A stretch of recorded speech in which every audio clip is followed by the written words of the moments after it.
Кайрат кыргыз. Кайрат иним. Мунун берсең мага өзүнчө көйнөк тигип алсам болот экен. Карачы. Көкүрөгүндө кири жок жигит да бул азамат.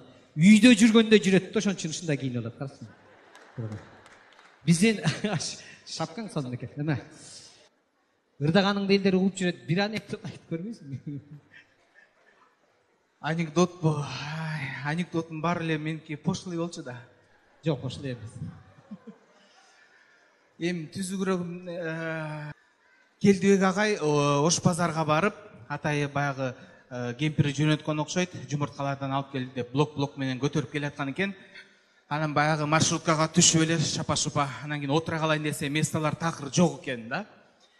Анан кийин эле баягы бир жашыраак аял отурган экен. Келдибек агай, келиңиз мен жумурткаларыңызды кармап турайын десе, жок кармабагын, кытыгым келет деп коет дейт.